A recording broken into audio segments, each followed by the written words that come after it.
I need to really add on. Oh, Oh Lord, we're here. We're live. Oh gosh, I have people out here that are back because we've missed. I will apologize. We missed it a couple weeks because it was Christmas, and I'm not going to lie. I took some time off for the first time in God knows how long. So we are back. We do this. We've changed our time. We used to be at 3 o'clock every Monday, which was 2 o'clock Central Standard Time. Now we have changed to this time, which is 1:30 Eastern Standard Time and 12:30 Central Time. And we say that because we have folks who hire us to come out to like Nashville ways. So we're happy to have you, and that's the time that we will be going forward. And today we're going to finally reveal the socks. I finally wore the socks, and you all, I know you've been putting up with me talking about Darkwing Duck socks for about a year. You're finally going to get to see them. And Stephanie, our guest, has some socks of her own, but she's not wearing them. So you get to see her. You know, she's more composed than I am. But for those of you who don't know, I'm Patrick Slaughter. I own the law firm LeFevor and Slaughter. We're a small family law firm located in Northeast Tennessee. We serve families really pretty much all over the state. We handle family immigration matters as well. We do a lot of contested divorces involving children, a lot of custody cases. But today I am fortunate enough to have Stephanie on the interwebs with me. Stephanie Garces. She is an estate and planning attorney out of Chicago. She also does some real estate work, but she is going to answer some questions that we've had about, you know, how do you protect your assets, you know, during a marriage and particularly after a marriage, or at least plan for it. Because, you know, I didn't realize this. I don't do this, you know, estate planning isn't one of my practice areas. I didn't realize how stinking difficult it could be. Or, you know, what do you do if you have, you know, children from another marriage and you're, you know, marrying someone else and you have children with them, and how do you make sure your assets get distributed appropriately and fairly? Or maybe, you know, your spouse, when you kick the bucket, is just going to spend too much dang money, and you need to make sure they don't go broke and spend all your money. There's a lot of stuff that comes up, and I would have no idea on what to tell people unless I talk to somebody like Stephanie. Now, Stephanie's going to tell us a little bit about herself, but she has her own Facebook Live. It is called the Pink Mike Legal Confessions. I that's know she's more creative than I am. The pink, and she has a pink mic. Isn't that cool? So, Stephanie, tell us about you. Where are you from? yes. Well, thank you, Patrick, for having me on your show today. Yeah, so originally I'm from Chicago, but I have my practice out in Arlington Heights. It's about 30 minutes from the city. Garces Law is my law firm, and we practice estate planning, real estate, and some civil matters, helping people protect their legacy and their families. And that really is my job. So I try to explain to everyone that getting your assets protected and the life changes that you have make it necessary for you to go see an estate planning attorney, because we just don't know what's unexpected. We don't know what's coming in life. And so it's always a good idea to meet with an estate planning attorney in your area, like myself, to help you in life's unexpected issues and absences sometimes. So I've had the pleasure of getting to know you a little bit, Patrick, today. So really excited to help you and your clients and viewers really address some of the questions that they may have in regards to their personal lives. Absolutely. Man, this is exciting. I have a couple young ladies who are opening a practice in Florida, and I'm helping them get off the ground. And they started asking me, well, I didn't realize how much I don't know about estate planning. I know drafting wills and powers of attorney and things of that sort, but there's a lot to it. And there's some big changes probably coming down the road with the new president coming online and things of that sort. Mm-hmm. Let's see. Now, we have this person named Tiffany. Tiffany is the taskmaster who gives us a script and tells us different things that we should talk about.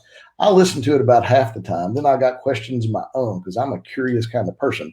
So most people have to tolerate me. But Stephanie, we talk about estate planning, and as lawyers, we kind of know what that is because we went to law school and we know kind of what that means. What would, for a normal person, how would you describe estate planning? What is it for the normal person? Yeah, sure. So the basic way to explain estate planning is that it's essentially a way to protect your assets, your legacy, your children in the event of an unexpected absence, or if you become incapacitated in this life. And so these are legal documents that are drafted. So depending on the state that you live in, there's different laws with different states, but generally it's to protect your family. I always say it's for you, but it's also very much for your family. So there's many ways to explain estate planning, but in the most general terms, it's just meant to protect your legacy, your assets, your family, your children, especially if your children are minors. There's also a way for estate planning to benefit people that are special needs, or if someone becomes disabled in their life. That is another way for estate planning to really hone in on what someone's life can be like while they're here and while they're no longer here. So it's a good way to protect anything that you have while you are here on Earth. Man, didn't she put that nice, folks? She said unexpected absence. That means you kicked a bucket when you were dead and you were worried about what's going to happen to your stuff. She is the one that's going to draft these documents. That's going to tell the government what to do with your stuff. Is that about right? That's pretty much, yeah, that's pretty, it's what to do with the stuff that you currently have and protect the stuff. Yeah, I like that. You know, and it's funny you bring it up like that, Patrick, because you really simplified it for me. And that's kind of what it is. It's like all this stuff, you know, I always tell people when I'm doing consultations, you know, as your life started, you know, you used to be a single person and then you got married, or maybe you didn't, maybe you had children. And then when you have children, all the stuff that comes out of these events, it's stuff you have to protect. So regardless of where you at in your life, I guarantee you have some stuff. I will tell you, this is a fun story. You'll laugh about this. Most viewers know my wife's name is Zena. Zena and I have been together for almost 20 years. But when we first got together, we dated, I guess you'd call it dated, for 12 years, maybe longer. You know, we lived together and both of us had bad first marriages. So we weren't really anxious to go run down that aisle again. So we lived together. And then I took estates and wills in law school and came home and said, I'll be dang if she's fighting my parents for my stuff.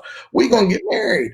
And I was like, Zena, we need to get married. The only requirement I have is it has to be on a beach and I don't have to wear shoes. And she kind of begrudgingly agreed. And then we got married.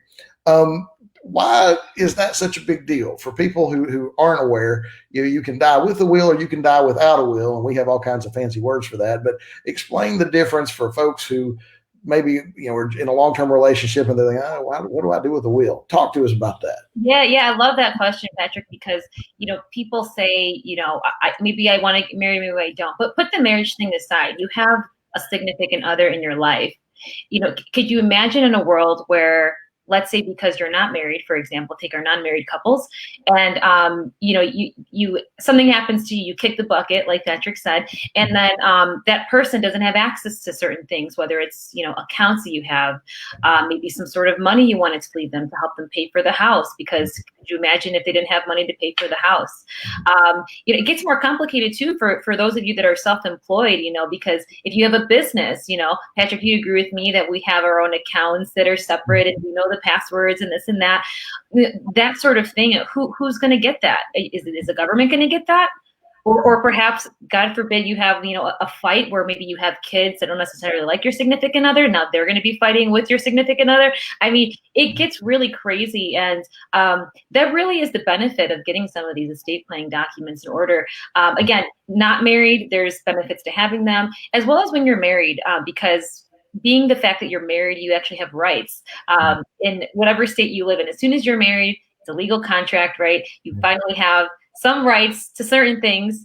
But then at the same time, you know, there's estate plan documents that would, again, take care of your spouse. Because see, people say, well, I don't need it because I'm married, so the law is going to cover me. No, that's not how it works. And unfortunately, it depends on your family dynamic. You know, if there's children involved, you know, whether or not you're legally married is another thing. Or perhaps there's someone who could be an heir that could say, hey, I'm going to fight this because, you know, Patrick told me he was going to leave me $10,000.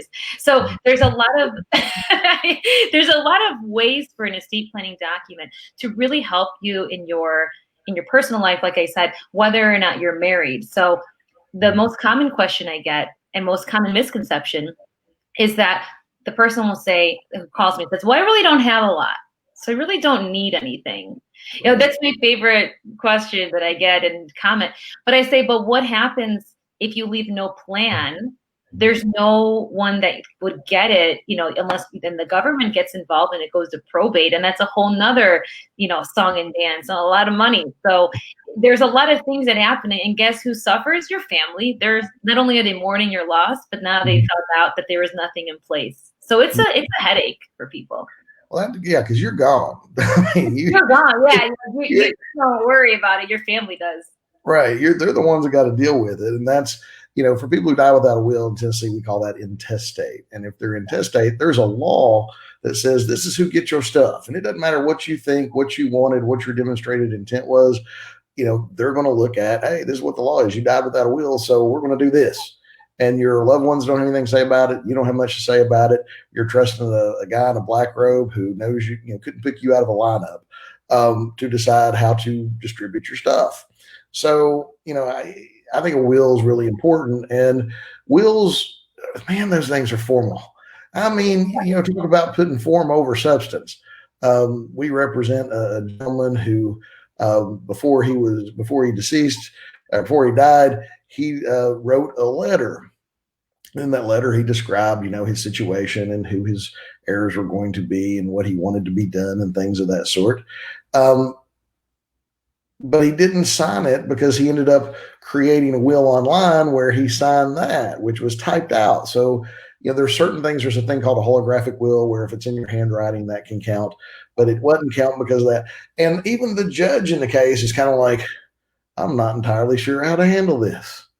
And then you're trusting lawyers and a judge who both get paid by the word to start making things up.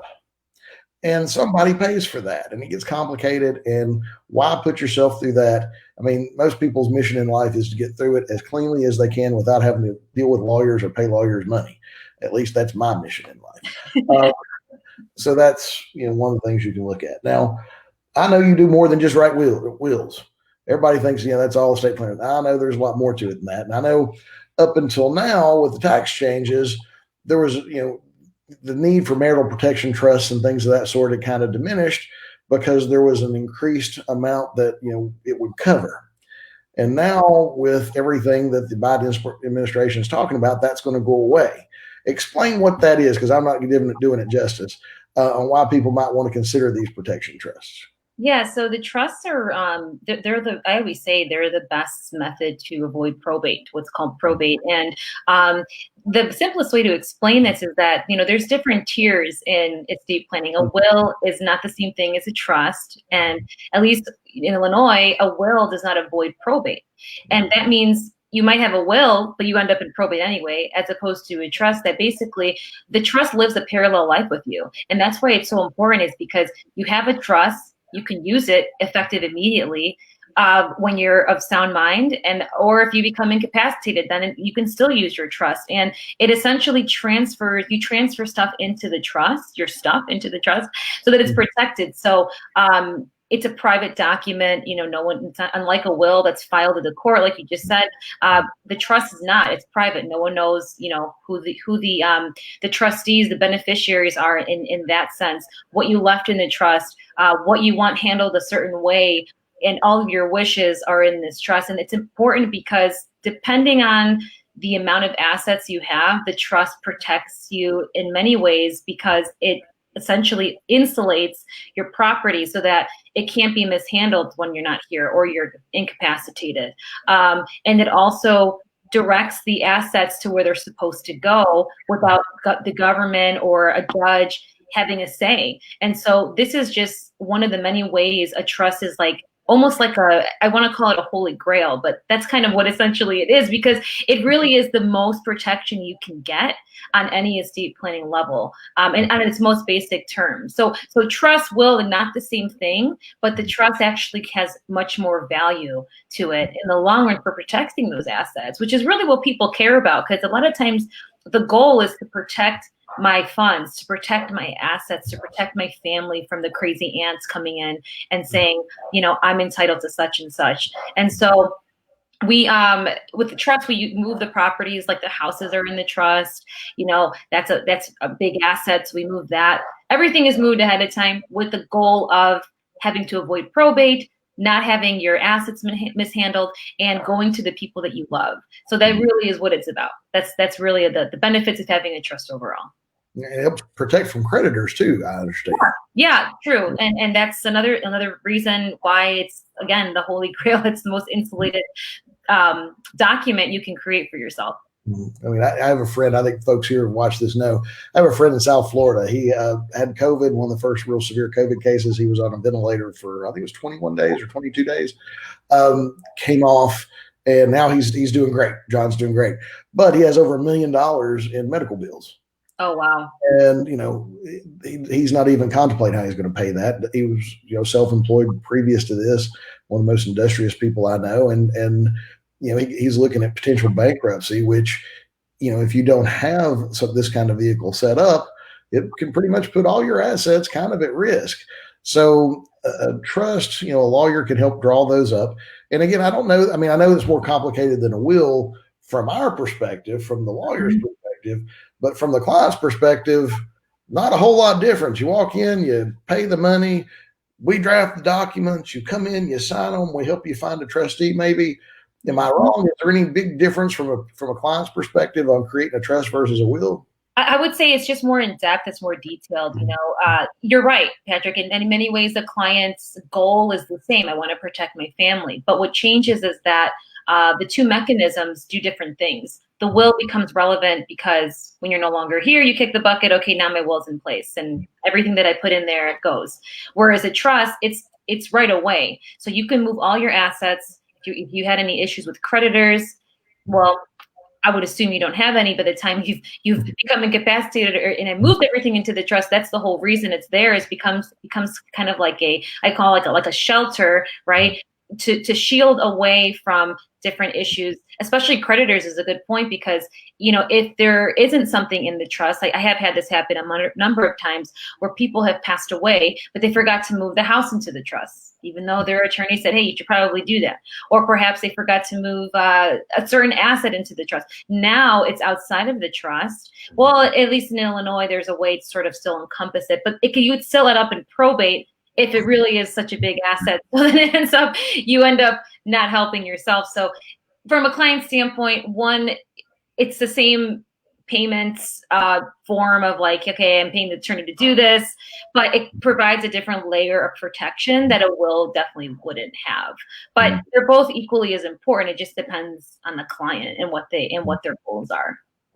I know a lot of times I have clients that have properties in different states, or they have assets in different states.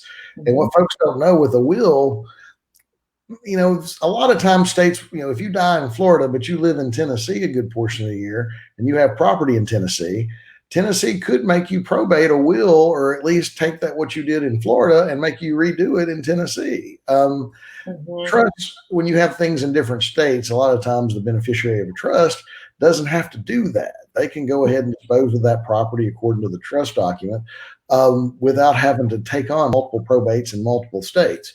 And that, everybody's like, well, I don't own property all over the state. You might be surprised. If you have that timeshare that you're going to go to in Myrtle Beach, or you've got the vacation home or things of that sort, things happen. So that's another reason why people, I think, should consider trust. Now, with this, before, marital protection trust, that was a big deal, because folks, when, like, if I'm a husband and I have a whole lot of money, I don't, but if I did, I would pass away, and my wife would find somebody else because I'm well insured and she's going to have younger men lining up beating at her door, and she decides that she's going to get remarried. Some folks are like, I don't want, if she divorces him, for that new guy to get half of my stuff that she inherited from me. I don't like that idea. So a trust, that's a way to protect, make sure that didn't happen. Am I wrong? Yeah, it is. And that would be, I always say life events is one of the main reasons you should come back and talk to an attorney. Life events. Like I'm no longer married to this person. That's a life event. I had a baby. That's a life event. Maybe I have 6 tuplets. That's a life event. You better put all them in your document. So the idea is that, yes, there is ways to sort of protect yourself, especially in a divorce. And I know a lot of your clients, Patrick, have this situation where a divorce is a life event where you sort of have to decide, okay, do I need to update my stuff? Yeah, that's probably a good idea. And you have to do that quickly because, everything can be done while you're living and while you're of good sound mind. But, if you end up having, dementia or something, well, obviously no attorney in their right mind is going to be updating things for you. So I would hope. But yeah, I mean, those are always good ways to update things too. When you do, someone that was supposed to inherit what you have, but maybe they got remarried, that's a good time to update your doc. And I can't tell you, Patrick, how many times I've had individuals come to me and say, "Oh, I forgot to take my ex-husband off my life insurance information." Like, because we were talking about it, it dawns on them that they have to do that. And so that's the kind of stuff that, again, speak to an attorney. I have free consultations, and that is of value to you, to know and think about these things. And so it's all relative, right? It only when it forces you to think about it, then you think about it. Nobody is madder in this world than the woman who is married to a gentleman who was previously married and is deceased, but forgot to change the beneficiary on his life insurance policies and the beneficiaries in his will. Because even though you can claim against the will in Tennessee, with the life insurance policies and things, it's a private contractor between the insurance company and the beneficiary in that sense, the insurer, but the insurer is gone. There's not a whole lot we can do to fix that. So you really do, if you're in a different situation, if your life has changed as a life event, I'm going to use that from now on. You really need to talk to someone to figure out how to protect your assets. And that's a really polite word of saying other things. Because these life changes after they occur, you can't do much. And, God forbid you get COVID and you go on a ventilator, and then suddenly we can't do a will because you don't have the capacity to do a will, or we can't create these things. And nowadays, I mean, if you'd have told me that I needed to worry about picking up some virus that was going to incapacitate me to the point I was going to be unable to even see it coming, I really wouldn't have believed that. I would have thought of diseases like malaria or encephalitis or something out of the blue. Now, this stuff, it's like as common as the common cold. And it can, for some folks, most of you are going to be fine, but there's some folks it can have a really dramatic effect on. And if you're not prepared for that, it can really put your loved ones in a fix. In John's situation, his wife, Michelle, Lord, she was going through trying to figure out, because John's a little crazy. He'd hide money here, he'd have a thing there. She's trying to figure out where all that stuff was. I mean, thank God he came through it fine, and she did fine. I mean, she's miraculous herself, but it can be a real problem. Now, what else did Tiffany say I was supposed to talk about? I was going to go on a tangent here about COVID. Yeah. I mean, the powers of attorney, one of the documents, and again, they're inexpensive, relative to other stuff, really useful. I mean, powers of attorney have been kind of a booming area for my practice because of the pandemic. Unfortunately, people are really worried about, my aunt was in the hospital and she didn't have a power of attorney. And things didn't pan out well for her because of COVID. Now I'm wondering if I should do one. And I have got a lot of consultations like that, but I want the viewers to really think about these things because, we are not out of the woods yet with this virus. I mean, I know we have a vaccine. Yes, we're happy about it. But, this just on the news, I'm sure you saw this, Patrick, they're talking about a new strand. It's like, are we going to catch a break? I don't know. But all I know is that you better come see me for the powers of attorney because, you got to do this before something happens. And not to scare people, but it's the reality of the situation. Because I'll give you an example. Like I have one, and I named somebody else. I have what's called a healthcare directive or living will. People know what those are. That directs somebody else to pull the plug other than Zena, because I know Zena ain't going to do it. She's going to leave me sitting there, and I don't want to sit there. So I got somebody else that gets to make that decision, so Zena doesn't have to suffer through it. There's a package that can come with these things, kind of like a power of attorney, but for I have a lot of clients who are going through the immigration process, or that maybe are here without documents. And, with the enforcement they've gone through over the last 4 years, being deported, and your child may or may not be deported with you. There's a thing in Tennessee we have called a power of attorney for child care, which allows for a parent to say, hey, this person has the authority to do all manner of things, seek medical attention, enroll the kid in children in school, all kinds of things. for the child's benefit because of certain things, one of which is me being incapacitated for the child because I've been deported. There's things that you can do now that help you to prepare in the event that something happens. And like you're saying, this virus, I'm not too pessimistic. And Lord, I've eaten from street vendor carts in India. Okay, I have spent the night in the rainforest in Ecuador. I don't get scared very easily, and I'm not scared now. But I can tell you, we had the swine flu, and everybody at that time was convinced that was going to be bad, but it wasn't. We all managed to get through it. And then we had the bird flu. I remember that. That was awful, and we were expecting people to die from it. We didn't. And now, what do you know? Third time's a charm. This coronavirus does what it does. There is going to be something else within the next 5 years that may or may not have the same kind of impact. We know these things happen. Why not? Because most people that I know that do wills will do kind of this combination of things. They'll do a will, they'll do a living healthcare directive, or a living will, as we call it. You can encapsulate all these things at once, knock it out, and then you don't have to worry about it until you have a life event.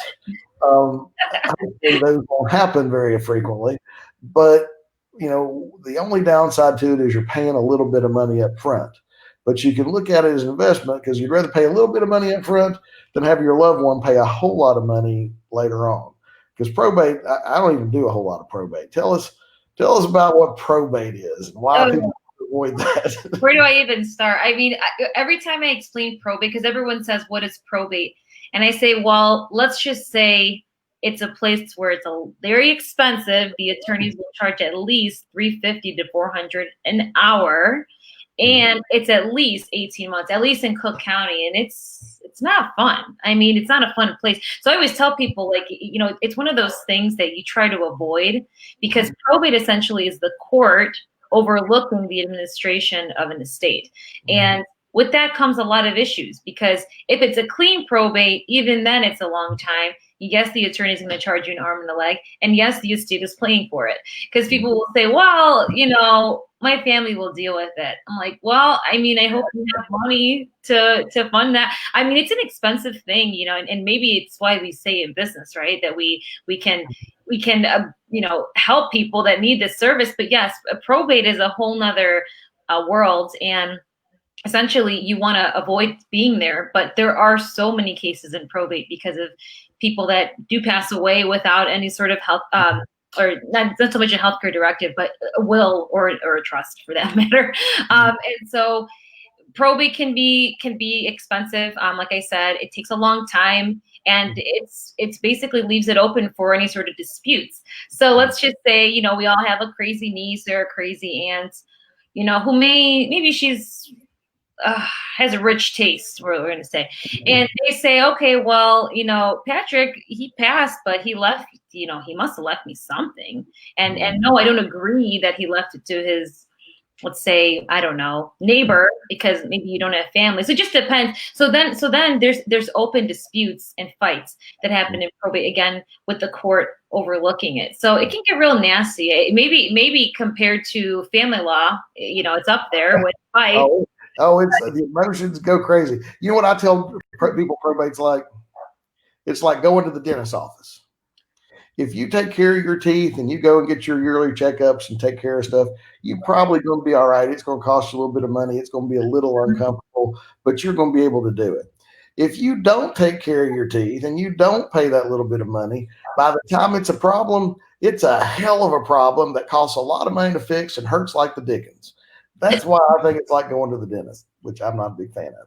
And yet I have friends that are dentists. I have clients that are dentists. And I know you're watching. God bless you, especially you, Dr. Ellis. But if Zena didn't make me go, I probably would. That's what you've got to look at is, yes, somebody else is going to have to deal with it. But do you want them to have to deal with it? Do you want them to squander your assets paying people like us so that somebody else can make a decision that you may or may not agree with? So that's and a lot of folks, they're always going to get around to it.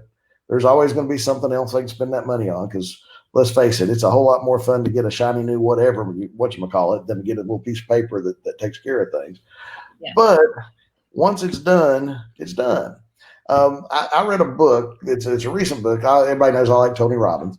He wrote a book called The Path with this Peter guy who owns Creative Planning, which is a financial planning services. And then, I read it because I got to invest. I got to figure out the dang stock market and all that stuff. Everybody knows what lawyers went to law school because we're bad at math. So I'm reading this thing, trying to figure all this out. And he spent the entire first half of the book, probably more than the first half of the book, talking about all the things you need to do before you invest. And one of those big section of that is, planning for your eventual demise. Who do you want to get your stuff? Coming up with a plan, because you can't come up with a plan to invest or develop assets until you know what you're going to do with them or what the eventual goal is. So this is a good way to get started. I know you're up in Chicago area, right? Yes. Mm-hmm. Cold as the dickens. So cold. I mean, today I went outside and I said, nope, not today, Satan. And I went out and got my jacket, and I was like, nope, it's it's a different kind of cold up here. We were talking, before the show, how it's like if you live close to even close to downtown Chicago by the water, the wind chill in Chicago is a whole other level. I mean, it really is. And even if you go out west, I've been out to like the country area of like Illinois, and it's still cold. So it's like you can't win. You can't win. For those of you who don't know, I used to live in Chicago for a little while. There is no place colder. In between those buildings is like a built-in wind tunnel. All the wind has to go somewhere. So it gets channeled between these buildings and it becomes much stronger as it goes. And it will feel like you're not wearing any clothes when it hits you because it cuts right through everything. Yeah, no, I lived in Chicago for a little while. And then I woke up one day and said, no more. And I literally the next day got on a plane to St. Thomas and went down to the Virgin Islands for 4 months to thaw out. That was after that. That's a whole other different story. Now you have like I said, you have your own, what do we call these things? Facebook Lives, broadcasts, where you talk about these things. What's it called? Yeah. It's called Pink Mike Legal Confessions, and it's every Tuesday or every other Tuesday, depending on the month. And we cover these topics, and we cover most recently we cover other topics that kind of go back to your goals for 2021. My most recent one was protecting your family. The first one I should say is protecting your family during and after a pandemic. And then the second one we had last week was about creating a wellness plan for 2021. Because everyone has a New Year's resolution. I'm going to be healthy. I'm going to go plant-based diet. I'm going to do keto. I'm going to grow hair. Yeah. I'm going to do all these changes so that all these things happen to me that are so positive. So that is what we covered last week. But it was interesting because we talked a lot about, wellness plans, how you can do better for yourself and your family, and kind of how, similar to a wellness plan or whatever it is that you're doing this year, whether it's working out more or, drinking less for some of you out there. They're similar in that, the estate planning is not like a Band-Aid where you can't just do it one time and then hope it goes away. You have to constantly be, doing better for yourself and checking in, even with the documents you have, because a lot of our viewers may have documents already. And without going into the weeds about whether you went on a legal Zoom where you saw an actual licensed attorney for them, it is always a good idea to check in to see if you need to update them. So not, all our viewers have no estate plan, but some of them have less of an estate plan than others, or perhaps are not updated. I have a fair share of a life event. A life event, yeah, exactly. Because I have had a handful of clients that say I have an estate plan. But it's like when they were, single in their 20s or something without kids or a significant other and stuff like that. So I'm always looking to see, okay, well, how can we achieve the next goal and really revamp this and amend what you already have and build on it so that we can make sure that your goals are met? Because at the end of the day, you have to do like a full inventory of what you have in your life. So what I always say, like inventory of children, significant other, what kind of assets you have. I'm sure whatever you had in your 20s, it's the same way you have now in your 30s. So that is in my 30s. That's right. Yeah, exactly. Well, grandfather earlier, she's making up for it now. Sorry about that. It is, and I don't know, Patrick, are your viewers more so interested in one area than the other? Do you ever get any feedback on that? It's pretty evenly distributed. Most folks that we have, are going through a tumultuous divorce of some kind, and it usually involves children. And in that process, the thing they're most concerned about is their children's well-being and fearful of what they can lose. I rarely have somebody come in saying, how much can I get? Most of them are just more worried about, hey, I don't want to lose X, Y, and Z. And in that process, their whole focus is getting through that situation. I understand that because it's, going through a divorce is akin to grieving the death of a relationship, and it's painful, and it's a process. Custody fight, same thing. So a lot of times they don't think about the issues with estate planning and things of that sort. We try to contact our clients after they've survived that process to make them aware, hey, this is a good time, if you haven't already, to change your will and to look into your life insurance beneficiaries, because I don't want your new honeyboo to call me and tell me, hey, this didn't happen and what are you going to do about it, and somehow it's my fault. So we try to remind people, but a lot of times they don't. But while you're in this process of going through a life event, it's a good time to think about what else can I protect myself or my loved ones from. And the one thing that strikes me generally is people are afraid of losing their assets and of medical catastrophes. I think the number one reason for bankruptcy filings I know it's in the top 5 is medical expenses or medical bills. Yeah, I've heard the same. Mm-hmm. So these are options that you can have. Spend a little bit of money up front to protect yourself from those things later. And once you do it, it's a lot less expensive to update something generally than it is to start over from scratch. And I tell folks, hey, you may start off with not a whole lot, but you're not going to end up that way probably. It's like moving. When you buy your first house and you have to move from that, condo or apartment or whatever you're in, you're always amazed how much crap you have gotten. That's why everybody hates to move. It's the same thing with life generally. Humans are pack rats. We accumulate things, and we've got to deal with those things. And it's always better. I tell parents this. Parents, you might get mad at me, but I'm going to tell you again. If you don't manage your child's bad behavior now on your own, you will pay me to manage it later. So it's the same thing. If you don't manage your assets and the things you accomplish now, you accumulate now, you will be paying. You won't realize you're paying it. You'll be dead and gone, but you will still be paying someone else to manage that later on. And nobody, even clients that love me, they don't like paying lawyers. Nobody likes to pay a lawyer if they don't have to. I understand. That's why we try to take care of our clients and protect their money with us. But, getting that done now is a lot easier than when you're in a dire situation. I had a client she was 78 years old going through a divorce, and I did not like her husband at all. He was, well, I ain't gonna say nothing, I'll get in trouble. But, there was a point where, he was just waiting for her to die because he'd rather her die while they're going through the divorce because he would get everything. Unless, change the will. And in Tennessee, like most states, you can claim, if you're a spouse, you can claim against the will, which gives you rights anyway. So because of his bad behavior, I didn't think he was going to get as much as he would have through that will. So there was a point where she had to have some medical things done, and she ended up in the hospital. I had to go out and videotape her as we did a codicil to her will. Codicils just means we're this fancy, lawyers. We make up words because it makes us sound smart. It's this thing of the will that kind of changes something. We got to go out there and do that. And I had to videotape to prove that she had the capacity to understand what she was doing in case this ever went to court. And sure enough, his attorney tried to use that until he found out I had the videotape, and then he had to back down. So why put yourself in that position? Like my friend John, he's down here in Florida. He was getting ready to be put on the ventilator, and he wanted a will. And I'm like, John, I know people in Florida, but I can't make it happen that fast. Mm-hmm. And, we weren't able to make it happen. So take the chance now, get it all together. Stephanie's fun to talk to. If you live in Illinois, you call her. If you live in Tennessee, we do some wills, we do some things of that sort.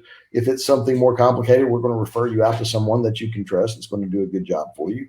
But don't just ignore it, because, the worst thing you want to do is like go to the dentist and tell you they're going to pull your tooth. because then they're going to hurt you like hell, and then they're going to charge you a whole bunch of money to do it.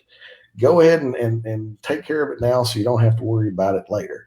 Anything else you think I should tell them, Stephanie?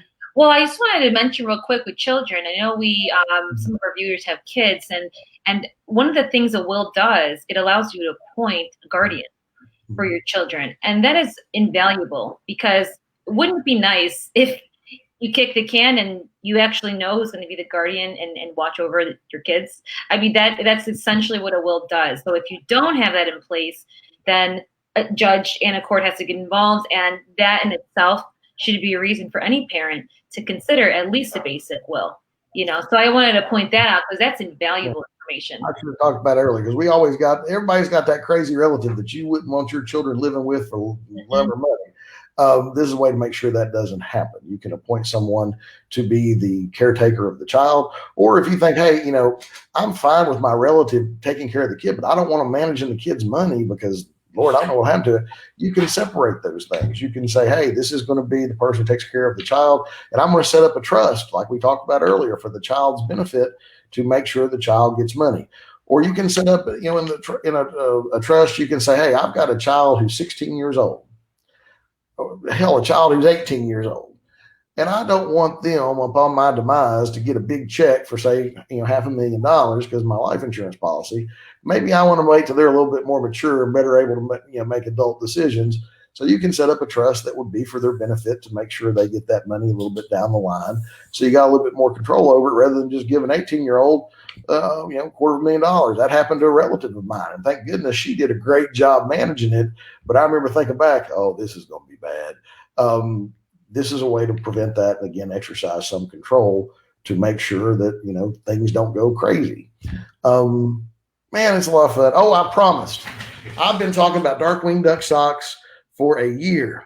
And Tiffany is not my producer today, so she can't cut me off. And Richard's going to let me do it. So I took my shoes off, and I'm finally going to reveal the Darkwing Duck socks. Now, these socks are great. Darkwing Duck, for those who don't know, was a Disney character who had DuckTales and all kinds of other shows. But these socks are fantastic. They have a cape. Now, I don't know if you can tell, but the cape is up here. Hold on, I'm going to have to adjust my camera. Move it down a bit because I can't lift my leg that high. But look, they got a cape and everything. There it is, Darkwing Duck. I finally got to do it. Now, I know you have some socks too. Show me your socks. These are socks I got for Christmas. It says, "Don't be a moron, take me out." There you go. There you go. See, I got other socks that I can't put on the TV. Well, I appreciate you coming on my Facebook Live. When's yours again? It's on Tuesday, and I'd be happy to have you on, once we figure out the next topic. Oh, so even if I'm not on it, y'all go watch it. She's probably more in control than I am. She's going to be going, man, that guy made me look at socks and all kinds of stuff. But Stephanie, it's been a pleasure. I appreciate, guys. Again, LeFevor and Slaughter, that's the firm that I manage out of Knoxville, Tennessee, but we take cases really over to about Nashville. We handle divorces, custody battles, conservatorships, things of that sort, and family immigration matters, things like adjusting status or, God forbid, an asylum case and things of that sort. So if you have any particular family law issue, call the number that I'm sure has been going underneath here, and we'd be happy to help you. But we will be back next Monday at the same time, which is 1:30 for Eastern Standard Time, folks, 12:30 for Chicago and Central Time, folks. And if you have any questions, be sure to post those because those give me great ideas for videos for later. But until then, everybody enjoy your time. Try to stay warm. I'm in Florida, so it's a lot warmer here than there. And I hope everybody does well. Thanks again. We'll see you guys next week.